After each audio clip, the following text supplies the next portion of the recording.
Vamos a comenzar esta charla tan bonita que se titula La luz de la mente, la luz del corazón. Desde el enfoque de la tradición del yoga, Ramiro, se busca esta armonía entre la mente y el corazón. ¿Por qué crees que se busca este equilibrio? De hecho, yoga, como sabemos, quiere decir enlace, yugo, unión, fusión.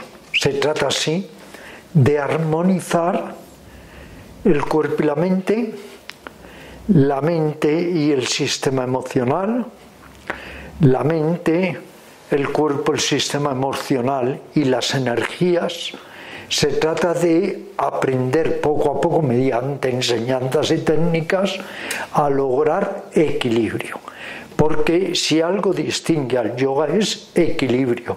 Equilibrio en la comida, equilibrio en la vida sexual, equilibrio en la respiración, en el sueño, en el ejercicio, equilibrio. Es muy importante aprender a equilibrar, conciliar, armonizar lo que entendemos por mente y lo que entendemos por corazón. Cuando hablamos del corazón, y hay una larga sabiduría del corazón en la historia de la humanidad, cuando hablamos del corazón nos referimos sentimientos, emociones, estados de ánimo. Cuando hablamos de mente, como tú has adelantado, nos referimos por un lado a la mente analítica, al juicio, al raciocinio, a los llamados pares de opuestos, a la lógica, y por otro lado también a otro tipo de mente, que es la mente menos frecuente, menos habitual, que es la mente perceptiva, la mente silenciosa, la mente atenta, lúcida y sosegada. Lo ideal es llegar a poder activar lo mejor de la mente, que es a lo que llamo la luz de la mente, y lo mejor del corazón, que es lo que denomino la luz del corazón. Y aquí quiero hacer referencia a unas palabras que se atribuyen a Buda, que dicen: 16 veces más importante que la luz de la luna es la luz del sol. 16 veces más importante que la luz del sol es la luz de la mente. 16 veces más importante que la luz de la mente es la luz del corazón. Y ciertamente, sobre todo en Occidente, y ahora ya igual en Oriente, la gente tiende mucho a brillar con la mente, pero muy poco con el corazón.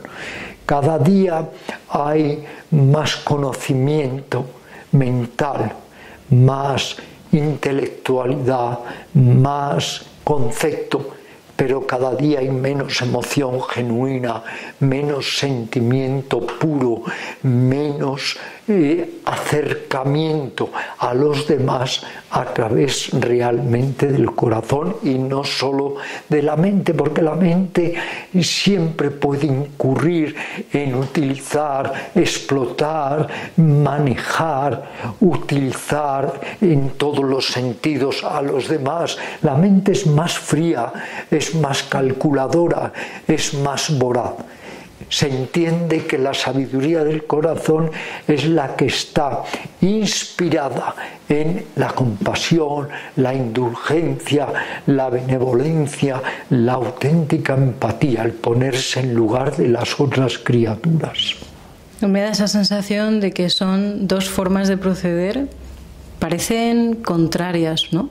Porque por una parte, con la mente, digamos que comprendemos una parte del mundo de una manera más analítica, como más racional, para poder, digamos, entendernos entre nosotros de una forma conceptual, escrita, a través del lenguaje, de muchas otras formas.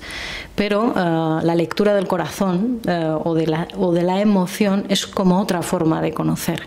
Entonces son como dos maneras de acercarse y de estar en el mundo y de entenderlo y de entendernos en él. Cierto, en una ocasión un discípulo se acercó al maestro y le dijo: maestro, háblame de las dos sabidurías, la sabiduría de la mente, la sabiduría del corazón.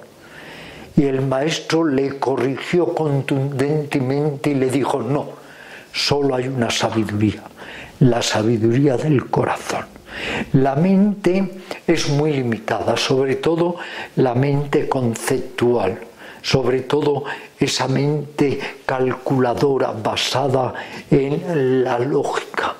Hay otro tipo de mente que es la mente paradójica, la mente alógica, no irracional, sino arracional, otro tipo de mente.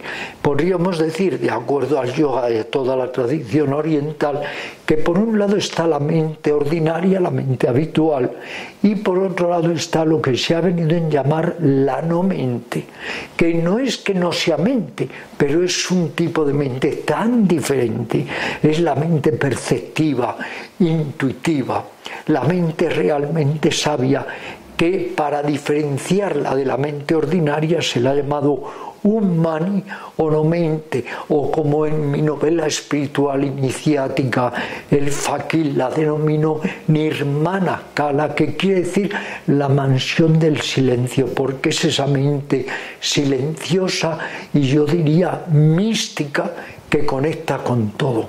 Pero aún así hay que ir más allá, aún así hay que recorrer ese camino que aparentemente es muy corto, fíjate, de una palma del cerebro al corazón, e irrumpir en el corazón, adentrarse en el corazón y sacar lo mejor de él, porque no olvidemos que también en el sistema emocional hay cosas muy negativas, están todas las emociones perjudiciales, ira, odio, celos, envidia, están estados emocionales nocivos, pasiones inconvenientes. Luego el sistema emocional también hay que aprender a conocerlo y aprender a sanearlo. De alguna manera hay que sanear la mente, hay que sanear las emociones, y ese es el trabajo del yoga, de la meditación, de la introspección, del autoconocimiento, de la realización de sí. Respecto a lo que has dicho, focalizando primero este apartado, más primero en la mente, luego hablaremos más de lo que es el corazón. Cuando has citado que es la mente Ummani, ¿no? La no mente, nos referimos a esa mente silente que da cabida, que se vacía para dar espacio a lo que viene de fuera, pero también a lo que sentimos también y viene de dentro, ¿no? Creo que solo a través de ese vaciamiento puede llenarse, puedes escuchar a los demás. Por ejemplo, en la tradición del yoga hay una enseñanza que reza: cuando la mente se detiene, surge la luz del ser. Muchas veces los pensamientos, los deseos, los odios, los apegos, los enredos mentales nos impiden conectar con lo que está más allá de ello, en lo más íntimo de nosotros, que es ese ser o no ser, o como le queramos llamar. Es una constante en la historia del yoga el aprender a contener los pensamientos. La primera enseñanza por escrito de yoga que se debe a Patanjali reza: yoga es la supresión de las modificaciones de la mente. Cuando logramos suprimir las modificaciones de la mente, los llamados torbellinos mentales, hay una especie de salto hacia adentro que te permite conectar con lo que está más allá del pensamiento, que ahí ya encontraríamos como un ojo de buey, una rendija hacia el corazón, y empezaríamos a pasar, a trasladarnos del conocimiento mental a la sabiduría directa del corazón, que esa sabiduría hay que cifrarla en indulgencia, insisto, benevolencia, compasión, solidaridad, empatía. Pero también es cierto que a través de esa parte mental, digamos, por decirlo de alguna manera, bien dirigida, se nos permite la comunicación buena y fecunda con otros seres, incluso buena y fecunda con nosotros mismos. ¿Acaso si hemos aprendido a hacerlo, ¿no? Creo que para ello tiene que haber como ese propósito, tanto de conocerte y de saber dirigir la mente, o de hacer ejercicios prácticos sobre ella para llevarla a ese estado de vaciamiento, para poder llenarla de algo bueno. A lo que me refiero es que a través de ese trabajo y a través, por ejemplo, del lenguaje, la mente nos ayuda en la conexión, por ejemplo, con otras personas. Claro, ¿qué haces tú aquí ahora? Nadie renuncia a la mente, al concepto, a la abstracción, al discurso, al pensamiento.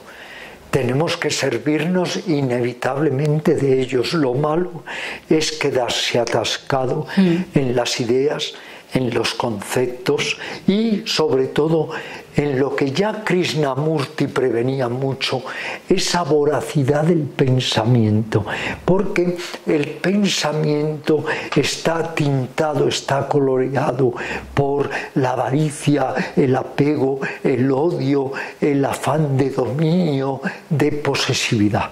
Hay que limpiar la mente. La mente en principio es una enemiga, es una discapacitada y lo que tenemos es que aprender a conocer, a subyugar, a dirigir la mente. La mente es una máquina muy poderosa, es como si te dan el coche más veloz que pueda haber, con mayor número de caballos. Si no lo sabes conducir, te estrellas.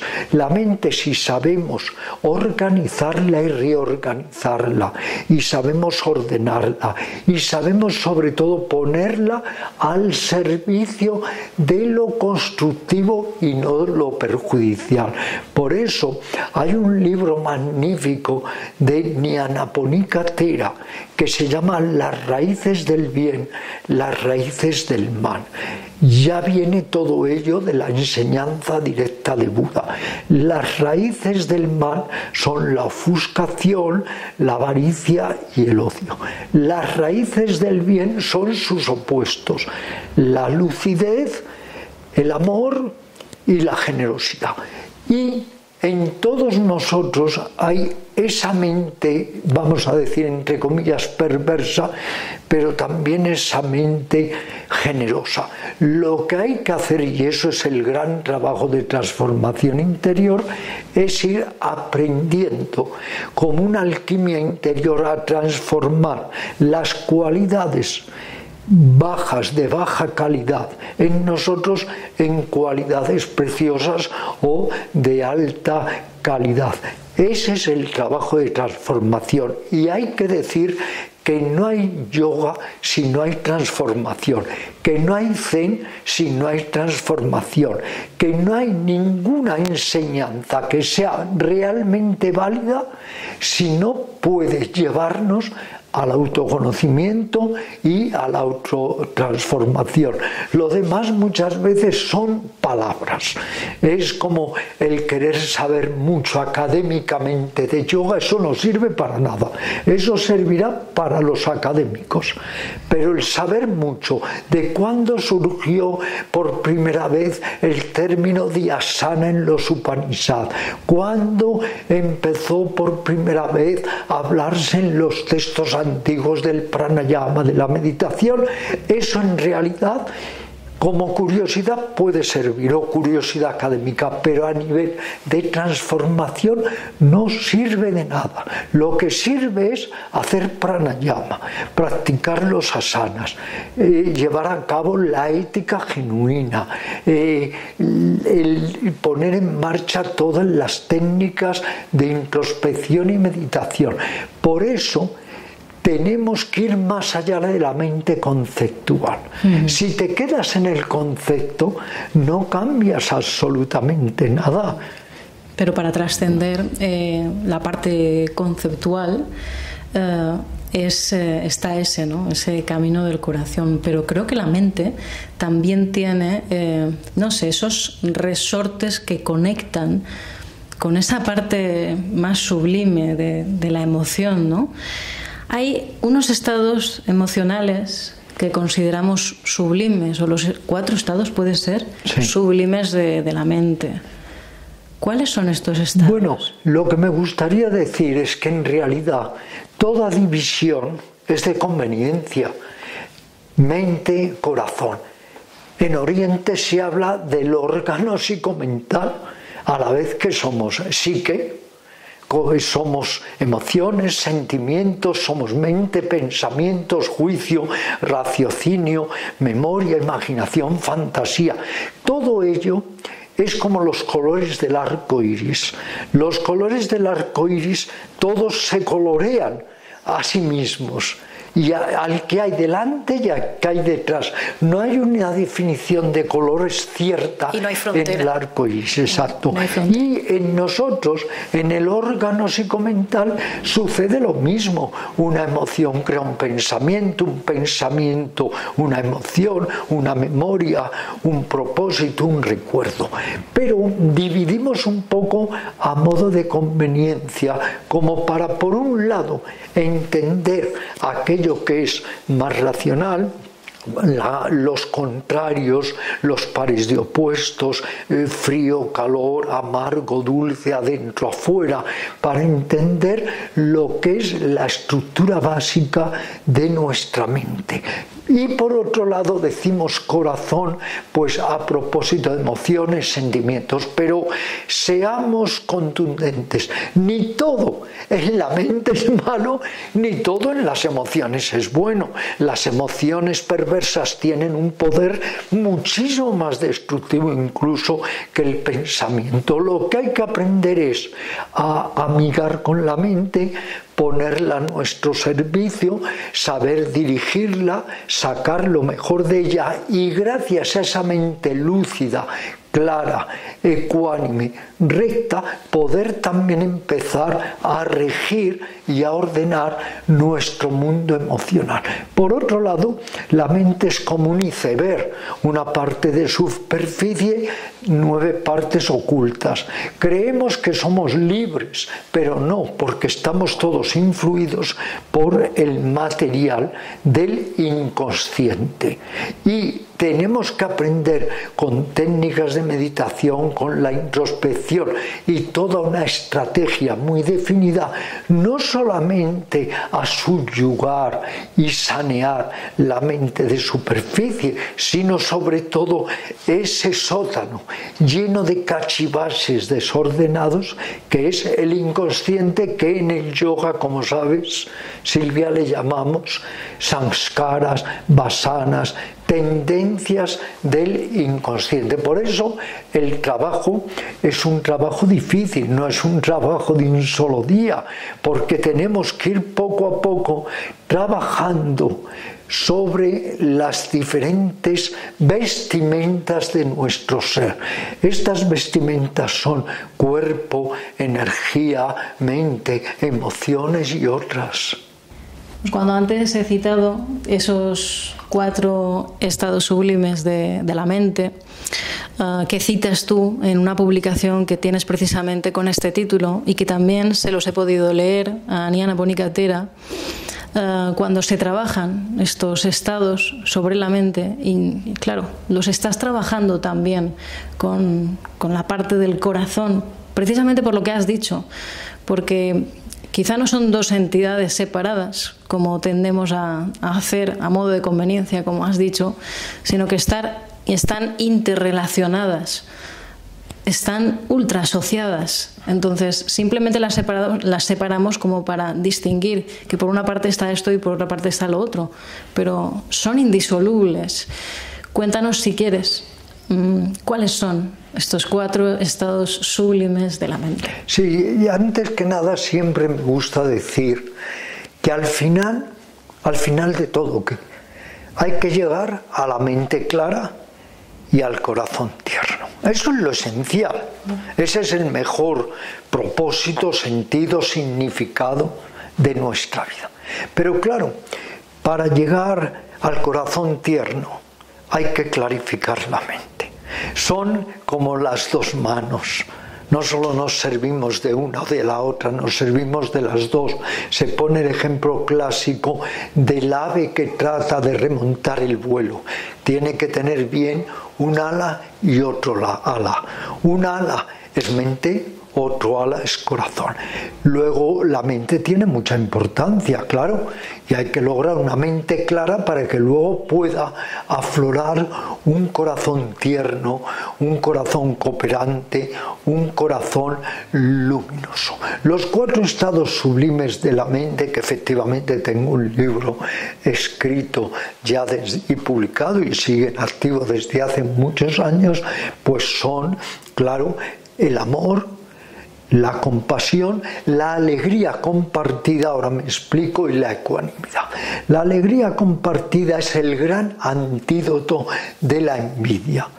En lugar de envidiar los éxitos ajenos, alegrarte por ellos, que es lo inteligente por otro lado, porque si no, a través de la envidia, como de otras ponzoñas psíquicas o emocionales, estamos generando un sufrimiento inútil.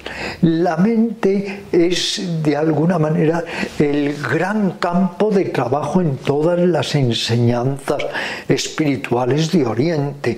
De hecho, siempre se ha dicho en el yoga, así como piensas, así eres. Somos el resultado de nuestros pensamientos.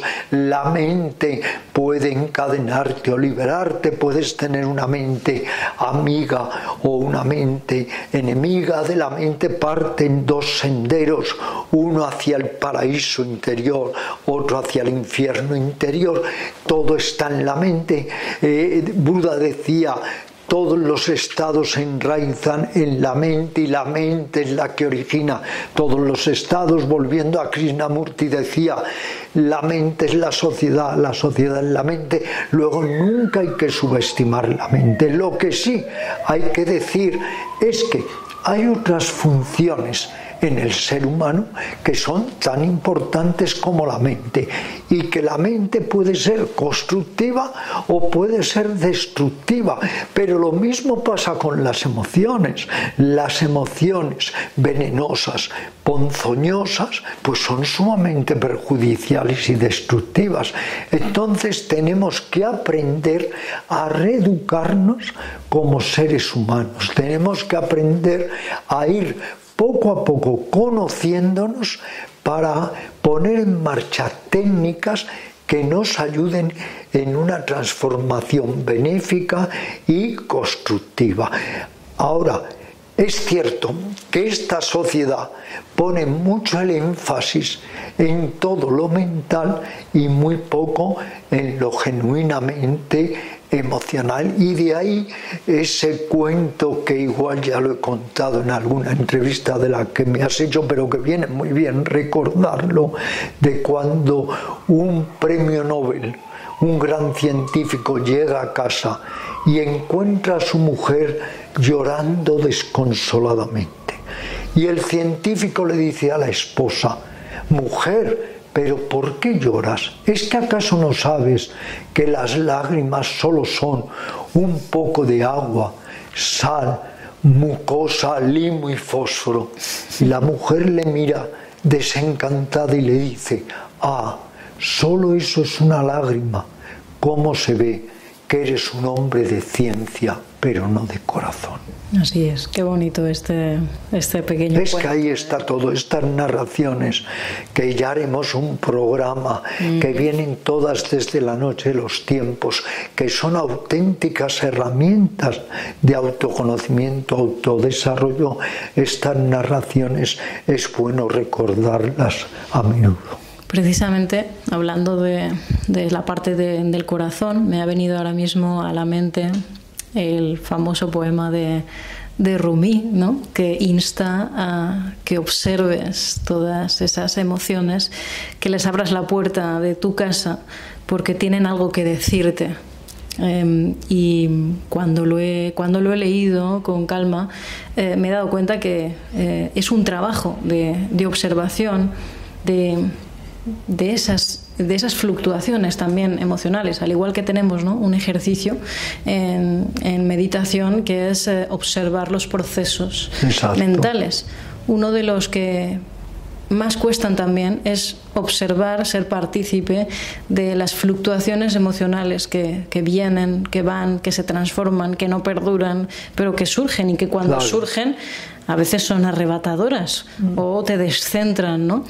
Y es muy bonito porque con mucho cariño el poema te lleva a decir, todas son tuyas, todas esas emociones tienen cabida en ti y te están informando de algo, ¿no? Entonces, gracias también a esa mente más luminosa de la que has hablado, más vacía, más transparente, más ecuánime, es que puedes observar también esas emociones, vengan como vengan. ¿Qué puedes decir de esto? Pues mira, esta reflexión que has hecho es muy lúcida, porque ciertamente las emociones son como alimentos. Hay alimentos sanos, alimentos tóxicos. Si tuviéramos un poco de inteligencia, ahora, si tú y yo estamos ante una mesa donde hay alimentos sanos y alimentos tóxicos que nos envenenan, tendríamos que ser muy torpes para solo tomar los alimentos tóxicos o incluso tomar aunque sea uno. Nos inclinaríamos a alimentos sanos, nutritivos. Pues lo mismo pasa con las emociones, es que cuesta creer que los seres humanos se estén alimentando de emociones nocivas, tóxicas, perjudiciales, cuando hay tantas emociones que son vitaminas para el alma, que nos pueden ayudar tanto emocionalmente y favorecer la interrelación fecunda y generosa humana. ¿Por qué ponemos el énfasis en las emociones negativas o tóxicas? Es que es una falta de lucidez y de equilibrio mental que es increíble. Por eso decía antes, y lo digo en muchas entrevistas, la mente es de alguna forma caótica y totalmente, en principio, nada de fiar, porque por eso vemos lo que está pasando en el mundo. Si la mente sigue siendo una discapacitada, una enferma, si la mente sigue alimentando odio, celos, envidia, afán de poder, de dominio, etc., nunca va a cambiar absolutamente nada. Y así vemos que van pasando los siglos, los milenios, y que no cambia nada. Por eso, ¿qué es lo que realmente urge? Cambiar, modificar la mente. Y es que desde niños nos deberían poner el acento en este punto, modificar la mente y empezar a darnos ya enseñanzas, herramientas, claves para que podamos hacerlo. Igual que hay ejercicios gimnásticos, que hay deporte, que hay calistenia, es que tendría que haber asignaturas que realmente nos enseñaran desde niños a dirigir esta poderosa fuerza que es la mente, que como tal fuerza muy poderosa puede ser constructiva, pero puede ser también destructiva y autodestructiva. Y también a mí me hubiera gustado de pequeña que me hubieran enseñado a reconocer emociones. Hay juegos hoy en día, los he visto y me ha encantado poder verlos, en los cuales se les muestra a los niños diferentes opciones de emociones a través de dibujos, ¿no? Y es una propuesta muy bonita porque desde pequeños te está instando a que te preguntes sobre qué emoción se parece a ese dibujo, ¿no? Y por lo tanto ya empieza esa cognición en la cual empiezas a preguntarte qué estoy sintiendo realmente.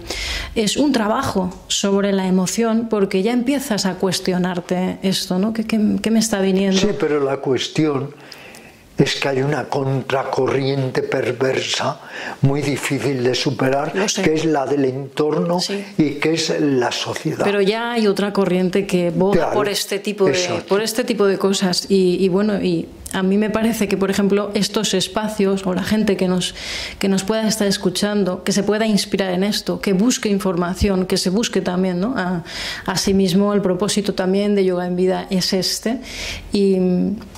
Y precisamente mente y corazón, aprender a escucharnos o que te escuchen a ti, esto puede ser muy enriquecedor.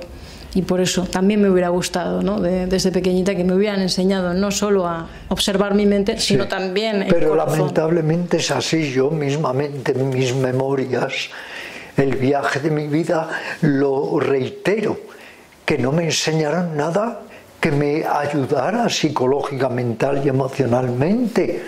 No me enseñaron nada, no me enseñaron a sonreír, a abrazar un árbol, a hacer gimnasia o ejercicio consciente, a relacionarme bien con mis compañeros. Me enseñaron infinidad de cosas que luego tengo incluso que arrojar por la borda porque ocupan un lugar que no me permiten que afloren otras cualidades en mí. Por eso, parte del trabajo interior consiste no solo en aprender, sino también en desaprender. Sí. Desaprender muchas cosas, ¿eh? Tendría que haber también una asignatura de aprender a desaprender. Sí, pero esta es difícil, Ramiro, porque precisamente solamente te desprendes, más, no sé si es desaprender o desprenderse, aprender a desprenderse de una idea, te está impidiendo llegar a poder sentir otra cosa, a poder cambiarte. Claro, ¿vale? Exacto, es que para este trabajo que podríamos llamar psicomental, de psique y de mente, hay mucho que desaprender. Hay que desaprender ideas, viejos patrones, conceptos, creencias. Hay que desaprender todo tipo de ideas preestablecidas, juicios, prejuicios, pero hay que hacer todavía un trabajo de mayor profundización en el desaprendizaje. Hay que desaprender frustraciones, hay que desaprender traumas, hay que desaprender grietas, heridas psicológicas. Hay mucho que desaprender, porque no es solo seguir aprendiendo, el aprendizaje también se convierte en acumulación. Las experiencias también son acumulativas y de lo que se trata es, como tú decías, desprenderse. Nos hemos puesto tantas vestimentas, tantos ropajes, que hay que desprendernos de ellos, igual que hay que aprender a desaprender el ego, aprender a desaprender la imagen, aprender a desaprender la autoimagen. Por eso esta senda de autodesarrollo, de transformación real, exige por un lado tomar, pero por otro lado dejar, tomar aquello que nos ayude a construirnos, a humanizarnos, a evolucionar, pero también soltar todo aquello que nos obstaculiza y que son impedimentos en nuestra larga marcha hacia la autorrealización.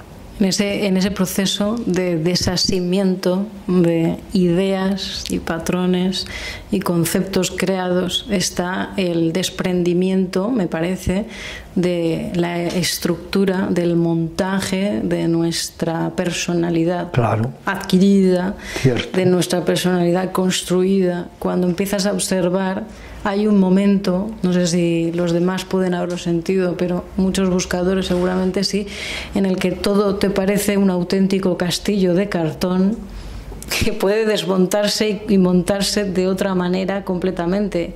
Me refiero a ese yo que cuando vas buscando puedes desmontarlo de alguna manera. Y entonces es ahí donde vislumbras que todo lo has configurado creyéndote que tú eres así, que te vinculas con esto y que te vinculas con lo otro. Y ahí hay un trabajo muy bonito porque te das cuenta, de repente algo te da una clave y te dice, cuidado, ¿no? Tienes una idea preestablecida sobre esto que te limita. Sí, estamos llenos de prejuicios, por eso Buda dio aquel brevísimo sermón, seguramente el más breve en la historia de la humanidad, que era: ven y mira lo que es, no lo que quieres ver, no lo que te han dicho que es, no lo que temes ver, no lo que te gustaría ver, no, Mira lo que es. Se requiere, claro, valentía, se requiere intrepidez. Pero efectivamente es que hemos configurado una densa y espesa burocracia que es la del ego. Un montaje verdaderamente increíble que además hemos solidificado, hemos petrificado, hemos cristalizado y que es por tanto muy difícil empezar un poco a descomponerlo para recomponerlo de una manera totalmente diferente. Esa es la gran labor del verdadero buscador espiritual. El decir, yo no soy el que creo ser, tengo que convertirme en el que soy y en el que nunca he dejado de ser, pero he vivido en una especie de espejismo, de holograma, creado por mí, creado por la sociedad, creado por los demás, que me tiene atrapado, que es lo que yo digo siempre, el campo de concentración interior. Hay que romper esas murallas y encontrar un poco la libertad interior. Es muy difícil cuando todos estamos en una sociedad totalmente caotizada, totalmente perversa, donde, como decía y me identifico plenamente con él, Hermann Hesse, no creo en ninguno de los valores de esta sociedad. En esa luz de la mente y también la luz del corazón, falta, me parece, una piedra angular que es el cuerpo. Porque aquí el cuerpo creo que juega un papel fundamental para conseguir perfectamente ese equilibrio entre esas dos partes, esa unificación. Mira, Silvia, llevo 60 años dando clases de Hatha Yoga, pero del verdadero Hatha Yoga, no del yoga como ejercicio. Todos los días hago Hatha Yoga, posturas de yoga, pranayama, relajación, mudras, bandas. Quiero decir que le doy mucha importancia al cuerpo, porque el cuerpo es el vehículo con el que contamos en este plano, en este tránsito existencial. Y sí, el trabajo consciente sobre el cuerpo nos puede ayudar a sosegar la mente y purificar las energías y las emociones. Luego nunca tenemos que subestimar el cuerpo, pero de la misma manera que no tenemos que magnificar el cuerpo y solo dedicarnos a un ejercicio banal, compulsivo, repetitivo del cuerpo sin implicar la mente y las emociones. El ser humano es una unidad. No hay que olvidar tampoco que el yoga es el precursor de la ciencia psicosomática, igual que es innegable que es la primera psicología del mundo. Entonces, hay que aprender a trabajar sobre los diferentes lados de nuestra corporidad, nuestra mente, nuestras emociones, nuestra vida de relación con las otras criaturas. Es por eso que me parece la parte corporal, aunque quizá tradicionalmente no se ha revalorizado, pero sí hubo un momento a lo largo de la historia, a lo largo del tantrismo, en el caso de Oriente, en el que el cuerpo toma una gran relevancia, porque en realidad tanto la parte de las emociones como la parte de la mente están dentro o muy cerca del cuerpo, claro. diríamos. No, y además hay una conexión muy directa muy entre mente, emociones, cuerpo y respiración y energía. Luego es esencial trabajar sobre ese conjunto que somos. Somos una serie de elementos constitutivos que ninguno es más importante que otros. Todos tienen en su plano una gran importancia que tenemos que aprender a trabajar en ellos. Eso es, hay que darle como el valor y el tiempo merecido y justo a cada parte, que es difícil, ¿no? Pero merece un trabajo. Y por otro lado, hay una interrelación muy estrecha entre pensamientos, emociones, reacciones somáticas, energías. Entonces, hay que trabajar en conjunto. Eso es, a través del trabajo consciente sobre el cuerpo también estás trabajando sobre mente, emociones. Sin duda. Mente, corazón, vaya.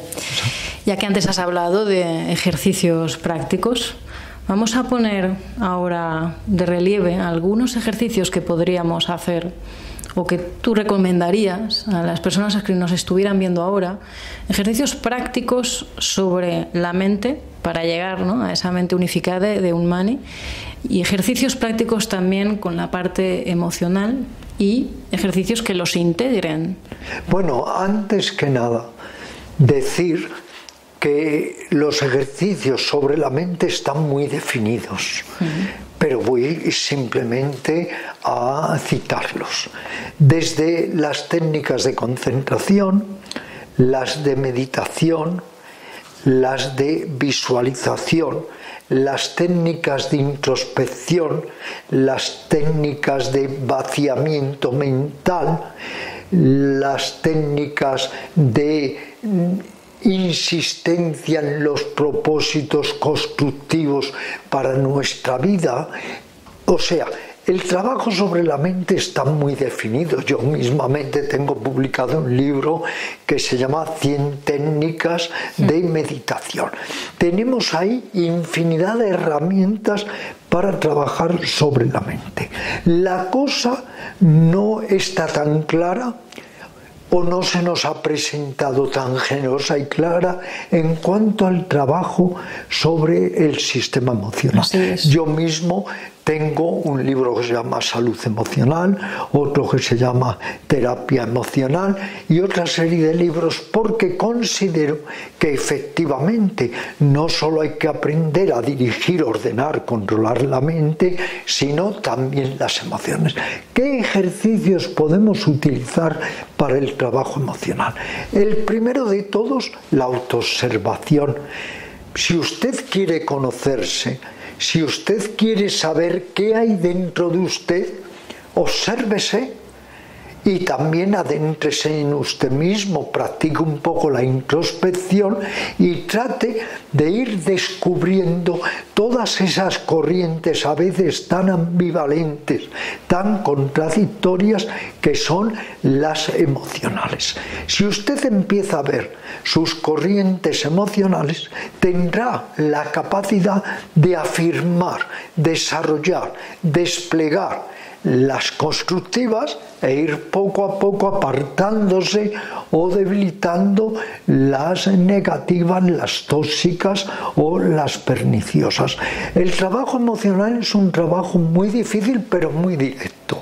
Tengo que ir descubriendo en mí cuáles son las emociones, las pasiones, las tendencias emocionales y sentimentales constructivas, provechosas, y cuáles son las destructivas y las perniciosas, y ejercer ahí, y ahí sí que juega la mente un gran papel, ejercer ahí la voluntad para ir fortaleciendo, estimulando, desarrollando, desplegando las constructivas e ir debilitando poco a poco las destructivas. Este trabajo de autoterapia emocional es esencial, es que esto también nos lo tendrían que haber enseñado desde niños y no serían entonces tan necesarios ni los psiquiatras, ni los psicoterapeutas, ni los ni nada, porque cada uno sería su propio maestro y su propio psicoterapeuta. Aquí hay una gran dificultad porque muchas veces lo que ocurre es que con carencia de un trabajo interior o simplemente no habiendo indagado todavía, cuando nos viene una emoción directamente, pero directamente no hay filtro y hay una reacción. Y hay personas que me han dicho, a mí me resulta realmente muy difícil que me venga una emoción y no ponerme a hablar o no ponerme a reaccionar, ¿no? Entonces hay que decirlo también, es un trabajo paulatino, es un trabajo muchas veces que es lento, porque es un trabajo de darte cuenta. Y es un trabajo nunca de represión. Exacto. La represión es nociva, la represión mutila nuestras mejores energías, pero si es un trabajo de contención consciente.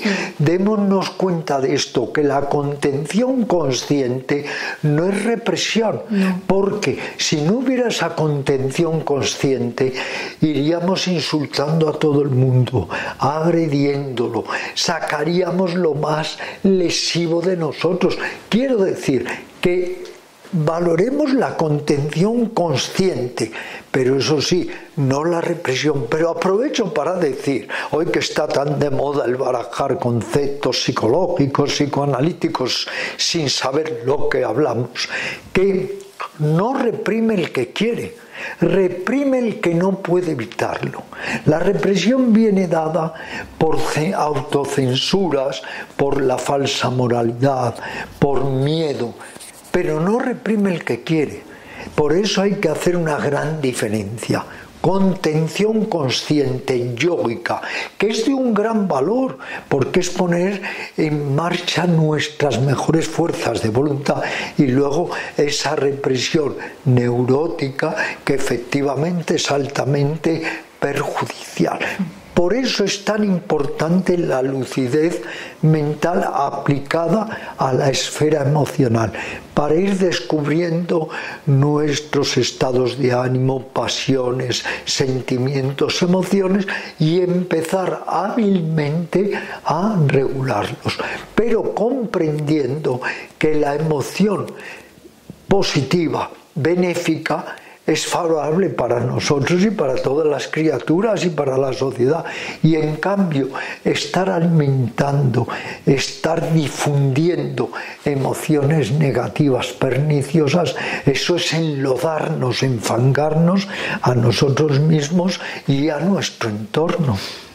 Luego otra cosa te preguntaría yo, si cuesta lo mismo pensar positiva que negativamente, ¿por qué esa tendencia? Bueno, esa tendencia a pensar negativamente? Y si cuesta lo mismo cultivar emociones bellas, ¿por qué esa tendencia a dejarnos llevar por las emociones basura? Porque hay un patrón de comportamiento. Hasta que no lo observas y lo contemplas, no te puedes dar cuenta. Es decir, si tú no te das cuenta que tienes un patrón de comportamiento a pensar tal, y luego, evidentemente, a sentirte de esa misma manera, que tiene que ver quizá con esa forma de pensar, pues... Y luego, porque fíjate, Silvia, nos hacen creer que si tienes emociones positivas, hermosas, bellas, es debilidad. Cuando al revés, las emociones bellas, positivas, son fortaleza, y como decía Lao Tse, por lo suave se vence lo fuerte. Y viene un vendaval y el lirio, el bambú no se quiebra, pero un árbol rígido sí.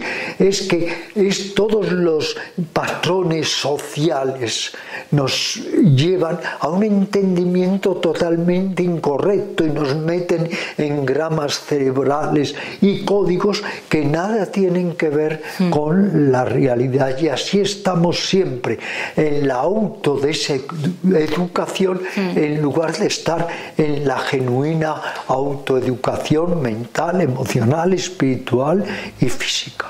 Yo sí que animo a mucha gente a que no le dé miedo ir a contracorriente, porque es realmente ir a contracorriente. Todo en la sociedad te dice lo contrario.